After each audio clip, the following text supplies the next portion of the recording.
চাঁদপুরে ট্রাফিক পুলিশের কার্যক্রম শুরু। যানজট নিরসনে অবৈধ যানজটের বিরুদ্ধে অভিযান।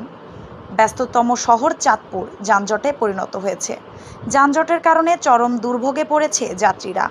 সড়কে এলোমেলোভাবে গাড়ি পার্কিং করা ও যাত্রী ওঠানামার কারণে যানজটের মূল কারণ। ঘন্টার পর ঘন্টা রাস্তায় অপেক্ষা করায় চালক ও যাত্রীরা ভোগান্তি পোহাতে হয়। দীর্ঘ ৪৯ দিন পর ট্রাফিকের কার্যক্রম নতুনভাবে শুরু হলো।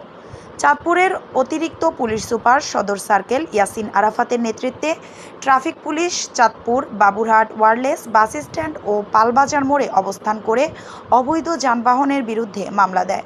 দীর্ঘদিন ট্রাফিকের কার্যক্রম বন্ধ থাকার কারণে অবৈধ যানবাহন চলাচল ও রাস্তায় এলোমেলোভাবে গাড়ি পার্কিং করে যাত্রী ওঠানামার করার কারণে যানজটের মাত্রা বেড়েই গেছে। অবশেষে ট্রাফিক পুলিশের কার্যক্রম কঠোরভাবে পরিচালনা করার কারণে এক নিমেষেই চাঁদপুর শহর যানজট মুক্ত হলো। ট্রাফিক পুলিশের অভিযানে বেশ কিছু অবৈধ যানবাহনের বিরুদ্ধে মামলা দায়ের করা হয়েছে, আটক করা হয়েছে সিএনজি ও মোটরসাইকেল। এ সময় ট্রাফিক পুলিশের TI Firoz, sergeant Nahian, sergeant Mahbub, sergeant Mozain অভিযান পরিচালনা করেন। যানজট নিরসনে অতিরিক্ত পুলিশ সুপার চাঁদপুর সদর সার্কেল ইয়াসিন আরাফাত জানান, ট্রাফিক পুলিশ সড়কে উপস্থিত থাকলেও আইনগত কার্যক্রম বন্ধ ছিল।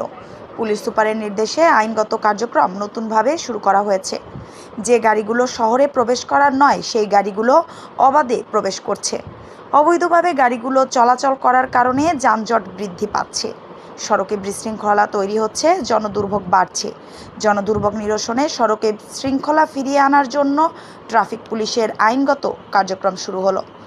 এর উদ্দেশ্য হলো যারা শহরে অনুপ্রবেশ করেছে তারা যেন সাবধান হয়ে যায়, যাতে করে সকলে ট্রাফিক রুল অনুযায়ী কাগজপত্র আপডেট করে রাস্তায় চলাচল করে।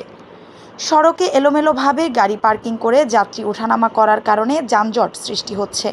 চালকরা যাতে নির্দিষ্ট স্ট্যান্ডে গাড়ি রেখে যাত্রী ওঠানামা করেন সেই নির্দেশনা দেন। আপনারা জানেন যে আমাদের ট্রাফিক পুলিশ সড়কে উপস্থিত থাকলেও ট্রাফিকিংয়ের যে আইনগত কার্যক্রম সেটি অনেকটা বন্ধ ছিল। আমাদের সম্মানিত পুলিশ সুপার স্যারের নির্দেশনায় আমরা ট্রাফিক পুলিশের যে আইনগত বিষয় সেটি আবার শুরু করেছি। এর উদ্দেশ্য হচ্ছে, আপনারা দেখে থাকবেন যে চাঁদপুর শহরের ভেতরে যে গাড়িগুলো প্রবেশ করার কথা নয়, সেই গাড়িগুলো কিন্তু অবাধে প্রবেশ করছে এবং এতে করে শহরের উপরে এমনিতেই যানবাহনের আধিক্য, তারপরেও উপরন্তু এই অবৈধভাবে অনুপ্রবেশ যে করছে গাড়িগুলো, সেগুলো শহরের উপরে যানবাহনের চাপ আরও বৃদ্ধি করছে। এতে সড়কে বিশৃঙ্খলা তৈরি হচ্ছে এবং জনদুর্ভোগ বাড়ছে।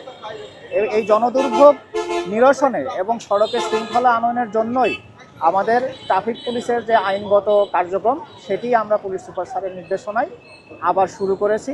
এর উদ্দেশ্য হচ্ছে যে যারা এই কাজগুলো করছে, অবৈধভাবে অনুপ্রবেশ ঘটাচ্ছে বিভিন্ন যানবাহনের, তারা যাতে সাবধান হয়ে যায় এবং সকলে যাতে ট্রাফিক রুলস অনুযায়ী সমস্ত ডকুমেন্টস আপডেট করে সড়কে যানবাহন পরিচালনা করে। এটি হচ্ছে আমাদের উদ্দেশ্য। এতে করে জনদুর্ভোগ কমবে এবং সড়কে শৃঙ্খলা আনয়ন হবে বলে আমরা প্রত্যাশা রাখছি।